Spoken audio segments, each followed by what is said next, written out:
বিয়ের পর একটি ফুটফুটে সন্তান জন্মদানের স্বপ্ন প্রতিটি দম্পতির থাকে, কিন্তু অনেক সময় দেখা যায় শত চেষ্টা করা সত্ত্বেও গর্ভধারণ হচ্ছে না। ডাক্তারের কাছে গেলে পরীক্ষায় সব স্বাভাবিক আসে, কিন্তু যখন ডাক্তার জিজ্ঞাসা করেন আপনি কি সঠিক সময় চেষ্টা করেছেন, তখন এই প্রশ্নটি অনেকের কাছে অপরিচিত লাগে। কারণ আমাদের সমাজে প্রজনন স্বাস্থ্য নিয়ে খোলামেলা আলোচনা করা হয় না, স্কুলে শেখানো হয় না, পরিবারে বলা হয় না। ফলে বেশিরভাগ মানুষই এই গুরুত্বপূর্ণ বিষয়টি না জেনেই বিবাহিত জীবন শুরু করেন। গর্ভধারণের জন্য কেবল ইচ্ছা শক্তি যথেষ্ট নয়, প্রয়োজন সঠিক টাইমিংও। প্রতি মাসে নারীর ডিম্বাশয় থেকে মাত্র একটি ডিম্বাণু নির্গত হয়, যা মাত্র 12 থেকে 24 ঘন্টা জীবিত থাকে। এই ছোট সময়ের ব্যবধানে যদি শুক্রাণুর সাথে ডিম্বাণুর মিলন না হয়, তবে সেই মাসে মা হওয়ার সুযোগ হারিয়ে যায়। আর এজন্য মাসিক চক্র বা পিরিয়ড সাইকেল বোঝা আপনার একান্ত কর্তব্য। মাসিক চক্র বোঝার আগে শরীরের প্রক্রিয়া সম্পর্কে জানতে হবে। প্রতি মাসে একজন নারীর শরীর একটি সম্ভাব্য গর্ভধারণের জন্য নিজেকে প্রস্তুত করে। এই পুরো প্রক্রিয়াটি হলো মাসিক চক্র। সাধারণত একটি সম্পূর্ণ মাসিক চক্র 28 দিনের হয়, তবে কারো কারো ক্ষেত্রে এটি 21 দিন থেকে 35 দিন পর্যন্ত হতে পারে। এটি খুবই স্বাভাবিক। এই চক্রটি মূলত 4টি পর্যায়ে ভাগ করা যায়। প্রথম পর্যায় হলো মাসিকের সময়কাল থেকে সেটি সাধারণত 3 থেকে 7 দিন স্থায়ী থাকে। এই সময় জরায়ুর ভেতরের আস্তরণ ঝরে পড়ে। দ্বিতীয় পর্যায়ে শরীরে নতুন ডিম্বাণুর প্রস্তুতি নেয় এবং তৃতীয় পর্যায়টি সবচেয়ে গুরুত্বপূর্ণ। এই সময় ডিম্বাশয় থেকে একটি পরিপক্ক ডিম্বাণু বের হয়, যাকে বলা হয় ডিম্বস্ফোটন বা ওভুলেশন। আর চতুর্থ পর্যায়ে যদি ডিম্বাণু নিষিক্ত করা না যায়, তাহলে শরীর আবার পরবর্তী মাসিকের জন্য প্রস্তুতি নেয়। ওভুলেশন হলো যখন ডিম্বাশয় থেকে একটি পরিপক্ক ডিম্বাণু বের হয়ে ফ্যালোপিয়ান টিউবে আসে।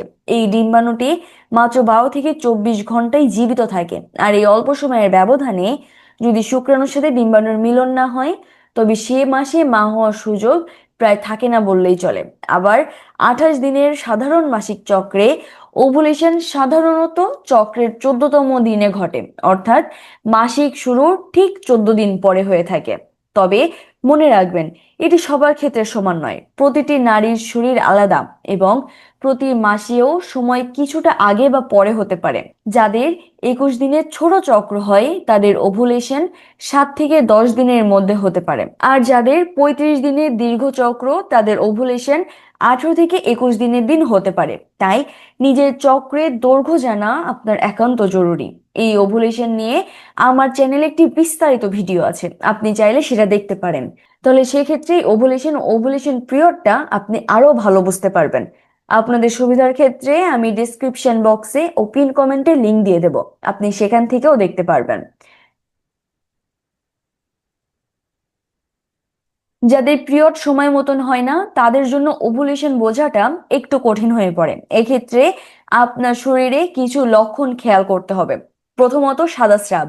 ওভুলেশনের সময় যোনিপথের সাদা স্রাব কাঁচা ডিমের সাদা অংশের মতন স্বচ্ছ এবং পিচ্ছিল হয়ে যায়। দ্বিতীয়ত, শরীরের তাপমাত্রা। সকালে ঘুম থেকে ওঠার পর শরীরের তাপমাত্রা সামান্য বৃদ্ধি পেতে পারে এবং বাজার থেকে ওভুলেশন প্রেডিকশন কিট কিনে আপনি আপনার উর্বর সময় বা ফার্টিল উইন্ডো সময় সম্পর্কে নিশ্চিত হতে পারেন। এবার আসি মূল প্রশ্নে। আপনি যদি সন্তান নিতে চান, তাহলে কোন সময়ে সহবাস করলে প্রেগনেন্সির সম্ভাবনা সবচেয়ে বেশি থাকবে?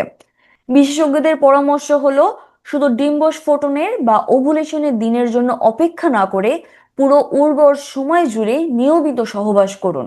কারণ ডিম্বস্ফোটনের বা ওভুলেশনের সঠিক দিনটি অনুমান করা খুবই কঠিন। 28 দিনের সাধারণ চক্রে মাসিক শুরুর 10 থেকে 15 দিন পর্যন্ত প্রতি 1 দিন বা 2 দিন অন্তর অন্তর সহবাস করুন। এই পদ্ধতিতে গর্ভধারণের সম্ভাবনা সবচেয়ে বেশি থাকে। শুধু ডিম্বস্ফোটনের একটি দিন চেষ্টা করলে সম্ভাবনা অনেক কম থাকে, কারণ সেই নির্দিষ্ট দিনটি নির্ধারণ করা সবসময় সম্ভব হয় না। তবে একটি গুরুত্ব বিষয় মনে রাখবেন, শুধু উর্বর সময়ে চেষ্টা না করে সারা মাসই সম্পর্ক স্বাভাবিক রাখুন।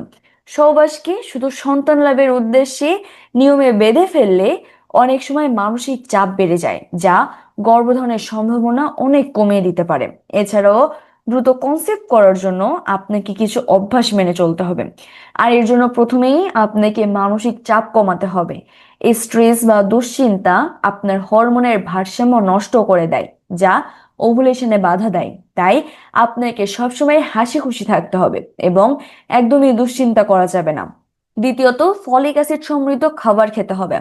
গর্ভধারণের পরিকল্পনা করার অন্তত 1 থেকে 3 মাস আগে থেকে চিকিৎসকের পরামর্শে ফলিক অ্যাসিড ট্যাবলেট খাওয়া শুরু করুন এবং ফলিক অ্যাসিড সমৃদ্ধ খাবার যেমন সবুজ শাকসবজি, ডাল এবং বাদাম প্রচুর পরিমাণে খান। ফলিক অ্যাসিড শুধু গর্ভধারণে সাহায্য করে না, বরং গর্ভের শিশুর মেরুদণ্ডের বিকাশের জন্য অত্যন্ত জরুরি। এবং আপনার যদি অতিরিক্ত চা কফি বা ধূমপানের অভ্যাস থাকে, তাহলে তা সম্পূর্ণ বন্ধ করুন, কারণ এগুলো নারী এবং পুরুষ উভয়ের প্রজনন ক্ষমতা কমিয়ে দেয়। পুরুষ সঙ্গীর শুক্রাণুর স্বাস্থ্য সমান গুরুত্বপূর্ণ। তাদেরকেও সুষম খাবার খেতে, ব্যায়াম করতে এবং ধূমপান এড়িয়ে চলতে হবে। সাধারণত 35 বছরের নিচে হলে 1 বছর নিয়মিত চেষ্টা করার পর বিশেষজ্ঞের পরামর্শ নিন, এবং 35 বছর বা তার বেশি হলে 6 মাস চেষ্টা করার পর ডাক্তার দেখানো উচিত। তবে যদি মাসিক খুব অনিয়মিত হয়, পেলভিক পেইন থাকে, আগে কোনো গর্ভধারণ সংক্রান্ত সমস্যা হয়ে থাকে, অথবা পুরুষের পক্ষ থেকে কোনো সমস্যা থাকে, তাহলে প্রথমেই ডাক্তার দেখানো আপনার একান্ত কর্তব্য। মনে রাখবেন, বন্ধ্যাত্বের অনেক কারণই চিকিৎসাযোগ্য। সঠিক সময়ে সঠিক পদক্ষেপ নেওয়াই বুদ্ধিমানের কাজ। লজ্জা বা ভয় না পেয়ে খোলামেলাভাবে বিশেষজ্ঞের সাথে কথা বলুন। পুরুষ বন্ধ্যত্ব নিয়ে আমার চ্যানেলে একটি বিস্তারিত ভিডিও আছে, আপনি চাইলে সেটা দেখতে পারেন। আপনাদের সুবিধার জন্য আমি ডেসক্রিপশন বক্সে ও পিন কমেন্টে লিংক দিয়ে দেব, আপনি সেখান থেকেও দেখতে পারবেন। এই 28 দিনের সাধারণ মাসিক চক্রে মাসিক শুরুর 10 থেকে 15 দিন হলো সবচেয়ে উর্বর সময়। তবে প্রতিটি মানুষের চক্র আলাদা, তাই নিজের চক্রের দৈর্ঘ্য বোঝা সবচেয়ে জরুরি। শরীরের লক্ষণ, অনিয়ন্ত্রিত তাপমাত্রা এবং ওভুলেশন কিটের সাহায্যে সঠিক সময় নির্ধারণ করা সম্ভব। সুষম খাবার, সঠিক ওজন, মানসিক শান্তি এবং ধূমপান বর্জন গর্ভধারণের সম্ভাবনা আরো বাড়িয়ে দেয়। এবং সবচেয়ে গুরুত্বপূর্ণ কথা হলো, সন্তান লাভের প্রচেষ্টাকে মানসিক চাপের উৎস না বানিয়ে এটিকে জীবনের একটি স্বাভাবিক প্রক্রিয়া হিসেবে দেখুন। ধৈর্য রাখুন, স্বাস্থ্যকর জীবনযাপন করুন এবং প্রয়োজনে বিশেষজ্ঞের সাহায্য নিন। আপনার পরিবার সম্পূর্ণ হওয়ার স্বপ্ন পূরণ হোক। সুস্থ থাকুন, ভালো থাকুন। ধন্যবাদ সবাইকে।